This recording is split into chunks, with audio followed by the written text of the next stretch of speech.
Hola, ¿qué tal? Soy Quique Romero y bueno, ustedes saben que el estudio del canal TV1 entró en receso de verano, hay una serie de reformas que se están haciendo, o sea que hasta febrero no va a estar disponible junto con Adrián Salvucci, no vamos a poder hacer hasta febrero nuestro programa semanal de Proyecto Segunda República. Pero así todo, las noticias siguen sucediendo, noticias importantes, y a mí me gustó la idea de, a través de este video muy casero, con los recursos que yo tengo en mi casa, decidí compartir el análisis de esta noticia con ustedes. Y la noticia es, bueno, Cuba. Cuba de un día para el otro nos sorprende en la tapa de todos los diarios, que se acabó el embargo, que Estados Unidos ahora considera a Cuba un amigo y que los cubanos celebran esta nueva amistad con Estados Unidos, dejaron de ser el eje del mal y todas las barbaridades que se dijeron desde Estados Unidos acerca de Cuba durante los últimos 50 años.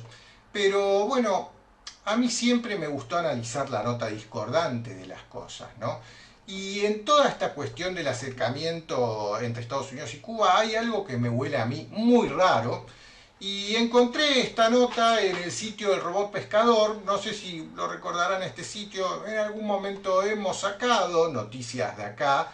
Suele ser interesante. A quien le interese le recomiendo googlearlo y buscar esta nota que quiero comentar especialmente. Miren, la nota habla del acercamiento entre Cuba y Estados Unidos. Nada es lo que parece. Y la nota cuenta de una serie de instalaciones rusas que datan de muchos años, durante 40 años estuvieron, en Lourdes, esto es en la isla de Cuba, a menos de 180 kilómetros del territorio norteamericano. Dichas instalaciones, las más grandes fuera del territorio ruso, llegaron a servir como base de operaciones para más de 1.500 agentes de la KGB y de la inteligencia militar rusa, y su función principal era servir como base de vigilancia electrónica. Bueno, la cuestión es que en el año 2012 se decidió cerrar esta base en Lourdes, lo decidió los Estados Unidos en base a una serie de acuerdos. Miren lo que dijo Putin en aquella oportunidad. En 2001 yo, como presidente de la Federación Rusa y comandante supremo, consideré ventajoso cerrar el centro radioelectrónico de Lourdes, Cuba. A cambio de esto, George Bush, el entonces presidente de Estados Unidos, me aseguró que esta decisión se convertiría en la confirmación final de que la Guerra Fría había terminado. Bueno, la Federación Rusa ha cumplido todos los términos del acuerdo y aún más, cerré no solo las instalaciones en Lourdes, Cuba, sino que también las que teníamos en Cam Ranh, Vietnam. Las cerré porque di mi palabra de honor. Yo como hombre he mantenido mi palabra. ¿Qué han hecho los americanos? Los estadounidenses no son responsables de sus propias palabras. No es ningún secreto, en los últimos años los Estados Unidos han creado una zona de amortiguamiento alrededor de Rusia, involucrando en este proceso no solo a países de Europa Central, sino también a países bálticos, Ucrania y el Cáucaso. La única respuesta a esto podía ser una expansión asimétrica de la presencia militar rusa en el extranjero, sobre todo en Cuba. En Cuba hay bahías que resultan convenientes para nuestros buques de reconocimiento y de guerra, una red de los llamados campos de aviación de salto. Con el pleno consentimiento de la dirección cubana, el 11 de mayo del año 2012, nuestro país no solo ha reanudado los trabajos en el centro electrónico de Lourdes, sino que también ha instalado los últimos misiles nucleares estratégicos OAK en la isla. Ellos no solo quieren actuar de forma amistosa, pues bien, ahora que acarreen la consecuencia. Bien, y la nota del robot pescador cita una serie de fuentes, Business Insider, RT también cita como fuentes. Bueno, al final están todas las fuentes en la nota, búsquenla, es muy interesante, pero ¿qué quiere decir esto? ¿Por qué hago este análisis? Acá hay algo raro con este repentino interés de los Estados Unidos por Cuba, y a mí ya no me cabe ninguna duda de que es neutralizar esto para la próxima guerra que están gestando. Así que, no sé, me gustaría preguntarle a mi amigo Adrián Salvucci qué opina de esto. Vamos a llamarlo. Hola Adrián, ¿cómo estás? ¿Qué tal, Enrique? Un gusto saludarte. ¿Qué decís? Bien, acá en casa trabajando en 2015. Está bien, hacemos bien en estar ahora despejándonos de todo el trajinario, que fue un año duro. La verdad que me gustó mucho todo el crecimiento que tuvo Tele1, lo bien que salieron los programas, el nuestro y muchos otros programas del canal. Pero te llamaba ahora para no perder el trajín este de mantenernos en contacto y más que nada también para darle a nuestros seguidores la opinión tuya, más que nada, que es lo que les interesa. ¿Qué me decís de todo esto que está pasando entre Estados Unidos y Cuba? Que de la galera ahora resulta que Cuba es bueno. Bueno, acá hay distintas lecturas y la que le están dando, Enrique, los grandes medios internacionales de Occidente y desde luego los nuestros locales, es meramente, lo están centrando en la relación bilateral Estados Unidos-Cuba. Es un tema entre Fidel Castro y Obama, por así decirlo, y por supuesto son todas buenas nuevas que Estados Unidos finalmente reconozca a Cuba en las relaciones diplomáticas. 54 años tarde, pero más vale tarde que nunca, son buenas nuevas de que Cuba va a recibir un influjo importante económico, porque se empieza a ver turismo, visitas de familiares exiliados cubanos que viven en Florida, por ejemplo, el estado de la Florida, empiezan a visitar a sus familiares en Cuba, va a haber un influjo de dinero, y en términos generales creo que va a haber una reactivación económica cubana que le va a caer bien a un gran sector del pueblo. Van a poder cambiar los viejos Chevrolet 57 por, yo que sé, un Dodge 2013, 2014, 2015. A ver, yo no tengo dudas de que si se levanta el embargo, en media hora Cuba se llena de McDonald's, de Starbucks, de concesionarios Chevrolet, concesionarios Ford, iPads, iPhones y toda la chuchería, espejito de color que te imagines. Y los cubanos pobres, los entiendo, van a caer seducidos ante eso y dólares van a tener porque la gran masa de cubanos que viven en Miami van a querer volver a la isla a visitar a sus parientes y se van a llevar un montón de dólares abajo del brazo.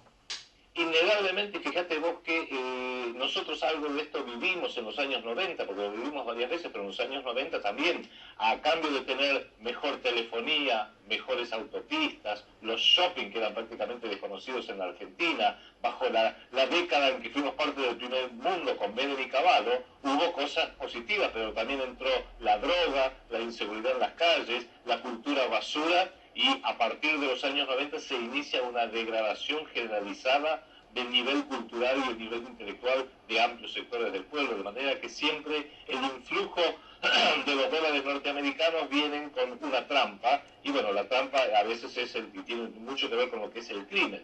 Esto lo que pasa, lo que tiene es que lo va a ir viendo el pueblo cubano, se va a ir dando cuenta con el tiempo. De la misma manera que nosotros, Enrique, que solo con las décadas subsiguientes nos fuimos dando cuenta que la trampa de estar integrados al primer mundo es que junto con la tecnología, los iPads, los McDonald's y todas estas cosas que vos estuviste describiendo, entra la droga, entra la prostitución, entra la pornografía, entra una degradación generalizada de los valores, de las tradiciones, un desdibujamiento de la propia cultura y la propia nacionalidad, y es reemplazada por otra cosa muy globalizada que por lo menos a vos y a mí, a quienes nos siguen, no nos gusta. Es verdad, a ver, no hay duda de que el nivel cultural del pueblo cubano, pese al comunismo que lo tuvo prisionero durante los últimos 50 años, es alto. Sí, La sí, sí. población cubana está muy bien educada, es un placer ponerte a charlar con cualquier cubano que me he cruzado en la vida. Me doy cuenta que estoy frente a una persona muy culta, muy bien formada, con una visión de lo que es la realidad en el mundo, si bien sesgada por la lente de su propio color, pero muy, muy objetiva en cierto sentido. ¿Todo esto vos decís que se va a degradar, que se va a la basura? Es el peligro que existe. Tengamos presente, sin embargo, porque vamos a ver la otra cara de esta misma moneda, que por otro lado no estamos ante un régimen cualquiera, el de Cuba, ni vos ni yo somos comunistas, yo no me alineo exactamente en las antípodas del comunismo, pero hay que admitir que los hermanos Castro tienen mucha experiencia en cómo gobernar esa isla, aún a mano de hierro como lo han hecho. Estamos hablando del presidente Obama, y de Raúl Castro, Raúl y Fidel, que co-gobiernan en definitiva. No olvidemos que los Castro tienen la experiencia experiencia de haber gobernado la isla de Cuba a lo largo de 10 presidentes norteamericanos. Eisenhower, Kennedy, Johnson, Nixon, Carter, Reagan, Bush padre, Clinton luego, Bush hijo y ahora Obama. Tienen experiencia. Sí, digamos. Pero a la luz de toda esta escalada de finalización de paz ante la Guerra Fría con Rusia que se vivió, ¿qué rol juega Cuba? Porque recién estaba leyendo esta noticia que hablan de que en Cuba hay una base importante en Lourdes, una base rusa, más que nada de espionaje electrónico, apuntando directamente a los Estados Unidos, y también hay emplazadas ojivas nucleares rusas en Cuba. ¿Tendrá algo que ver esto, che?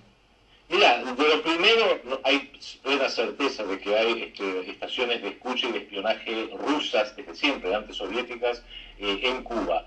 De las ojivas nucleares sería un poquito más cauto. No olvidemos, recordémosle a nuestros seguidores, que durante la Guerra Fría, que fue entre 1945 y la caída del muro de Berlín, prácticamente toda la segunda mitad del siglo XX, el momento en que el mundo corrió el mayor peligro de una confrontación nuclear entre las mal llamadas democracias y el orden de la ex Unión Soviética fue en torno a Cuba, cuando en 1962, bajo Nikita Khrushchev, Cuba pretende instalar bases con misiles y ojivas nucleares en Cuba. Kennedy, que era el presidente en ese momento, se plantó muy firme y finalmente esos barcos pegaron la vuelta y se volvieron para Rusia. Que muchos dicen que esto derivó en 2 víctimas. Nikita Khrushchev al poco tiempo fue desplazado como el secretario general del Partido Comunista y el jefe del Politburo de la ex Unión Soviética, y al año siguiente John Kennedy fue asesinado en la vía pública en Dallas, con lo cual los dos... Yo hubiera preferido ser Khrushchev. Claro, los 2 principales actores tuvieron que ceder su lugar. Ese fue el momento de mayor peligro de una confrontación nuclear y tuvo que ver justamente con Cuba, y es una de las razones que explica ese ensañamiento que tuvo Estados Unidos respecto de la nación isleña a lo largo de los siguientes 50 años hasta hace unos pocos días. Bueno, y entonces ahora, en este contexto de que está el conflicto en Ucrania, Putin decía recién en la nota que leía que Estados Unidos ha emplazado todo un abanico de contención alrededor de la propia Rusia, en Ucrania y en todos los países de Europa del Este.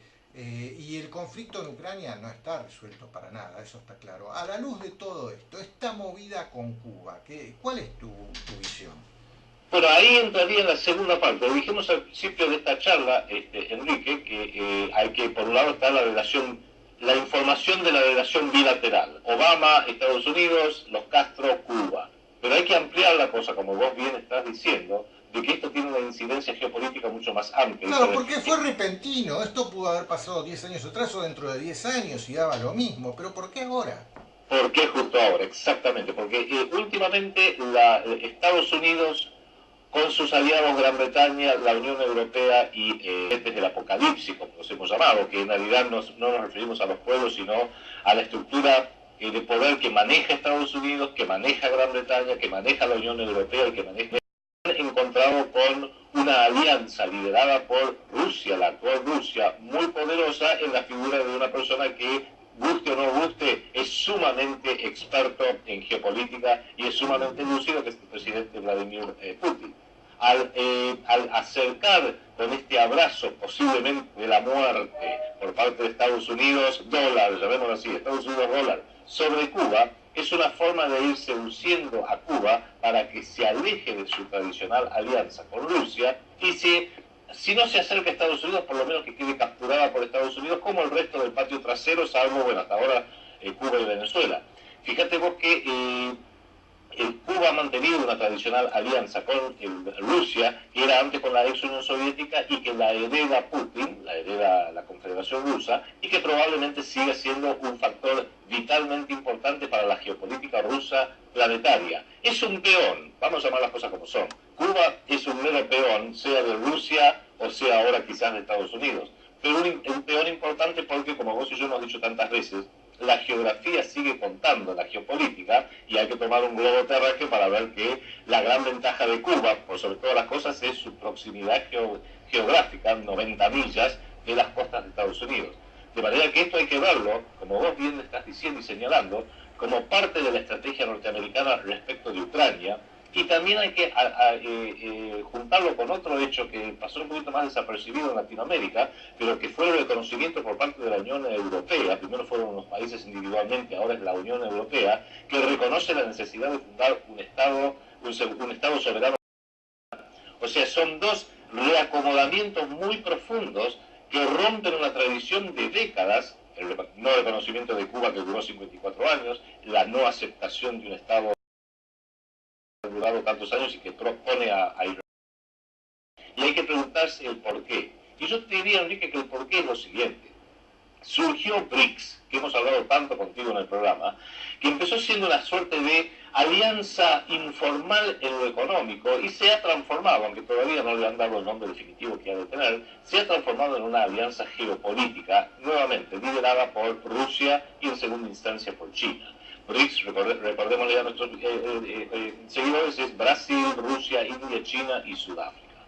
Con lo cual, todas las medidas, hasta ahora BRICS ha tomado medidas eminentemente defensivas. Esto creo que es muy importante enfatizarlo. BRICS ha estado a la defensa. El que ha agredido sistemáticamente son las potencias de Occidente, lideradas por Estados Unidos y Gran Bretaña. Te doy un ejemplo muy importante de alguien que ha estado muy en las noticias también últimamente, no acá localmente porque tenemos una prensa canalla que apenas lo informa, pero sí la prensa internacional, que es el señor Gorbachev. Gorbachev hace poquito ha declarado de una forma que es muy comprometedora para Occidente que cuando él era el presidente de la ex Unión Soviética, fue el último presidente de la ex Unión Soviética, la razón por la cual la Unión Soviética aceptó la caída del muro de Berlín, aceptó la reunificación de Alemania, aceptó retirar sus tropas del Pacto de Varsovia, que era la alianza militar liderada por los soviéticos en la Guerra Fría, desarmarla y retirarse de Europa Oriental para que pudieran buscar su independencia. Polonia, Hungría, Bulgaria, Checoslovaquia, que se separaron en dos países, etcétera, era porque Occidente le había prometido, había asumido un compromiso que si la Unión Soviética hacía todo lo que hizo, la OTAN no tendría más razón de existir. Y la gran acusación de los rusos, empezando por Gorbachev y terminando con Putin, es que Estados Unidos incumplió esa promesa. La OTAN no solamente no se desbandó, sino que al contrario, se potenció y empezó a agredir en la guerra de la ex Yugoslavia, que fue una tragedia catastrófica en pleno corazón de Europa, pero luego incorporó a Hungría, incorporó a Polonia, incorporó a los tres países bálticos, Estonia, Lituania y Letonia, incorporó a la ex República Checa, a la República Eslovenia, con lo cual lo que hizo fue avanzar y ahora en el último año fomentó un golpe de Estado y que pretende avanzar sobre Ucrania. Y ya llega a un punto donde Rusia se siente absolutamente agredida y como no han podido todavía lograr lo que han querido, que esta es la parte yo creo optimista que hay que ver, están diciendo, bueno, ¿en qué otra parte, en qué otro flanco podemos atacar a Rusia? Cuba es uno de esos flancos. Eso ayuda a entender por qué hoy lo de Cuba, por qué no hace 10 años y por qué no dentro de 10 años. Y eso es algo que tenemos muy importante, porque tú y yo lo venimos diciendo, Enrique. El año 2015 parece que va a ser el año de la gran confrontación entre estos dos bandos mundiales, porque ya la ventana de oportunidad para Estados Unidos se cierra. ¿Te acuerdas de las viejas películas del Far West, donde aparecía el sheriff en una punta de una calle toda polvorienta y del otro lado el malevo? Los dos parándose, todo el pueblo Sí, pero un silencio total y una musiquita. Sí, claro, estamos en ese momento del silencio total y la musiquita.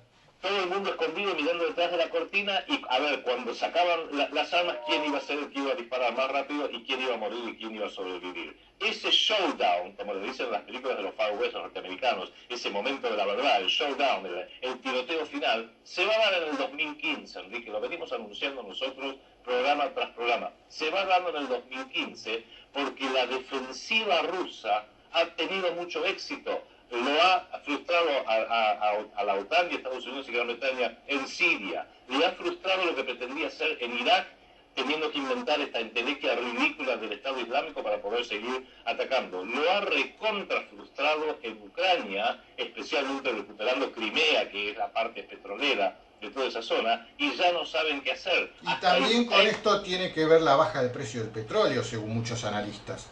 Claro, Esta escalada entonces la está poniendo a Estados Unidos en una situación que, como ya dijiste, hubo que en su momento atacar Irán, no se hizo, hubo que atacar a Siria, no se hizo. Estarán en una postura que lo único que les queda por delante y como posibilidad es atacar Rusia, y eso ya yo, sería la locura total.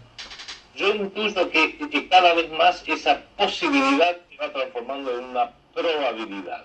Quizás soy yo, lo digo bajo mi responsabilidad, un poco audaz en decir que esto va a ocurrir en el 2015. Quizás no se desate la guerra en el 2015, pero se va a desatar una circunstancia donde va a ser que la guerra sea inevitable. Eso sí va a ocurrir en el 2015. Rusia lo sabe y el Estado norteamericano lo sabe. Por eso es que el Partido Republicano, para las elecciones próximas elecciones presidenciales, que son en el 2016, no falta tanto tiempo, son menos de 2 años más, ¿a quién están posicionando? A Jeb Bush, el hermano de George W. Bush, el hijo de George Bush padre. ¿Por qué? Porque los neoconservadores saben que llega el momento donde hay que disparar con todo, o hay que disparar una guerra, o la ganamos o la perdemos definitivamente. Y esa es la tragedia de la humanidad, que estamos en la antesala de una tercera guerra mundial, buscada por estas potencias occidentales, donde el principal entorno agredido es Rusia y China, y que por supuesto dos grandes naciones como Rusia y China se van a defender con todo lo que tienen, y a partir de ahí, bueno, hay que ver cómo vaya evolucionando esto. Pero creo que es muy importante, Enrique, que hoy, en diciembre del 2014, vos y yo lo estemos mencionando y estemos empezando a alertar a la gente que en realidad muchas de las demás noticias son todas cortinas de humo, hay que ponerlas de costado, hay que saber que esto es lo que se viene, y como argentinos, ¿dónde nos vamos a ubicar, la República Argentina en particular y los países de toda Sudamérica en general, cuando esa guerra venga? Bueno, Adrián, vamos a seguir en contacto, vamos a estar atentos al desarrollo de las noticias, y cualquier cosa que vaya surgiendo, repetiremos una experiencia como esta. Si es que esta salió bien, esperemos que a nuestros seguidores les guste, que por lo menos durante el verano tengamos la posibilidad de hacer esto. Sí, señor. Bueno, Adrián, te mando un abrazo. Abrazo, chao. Chau.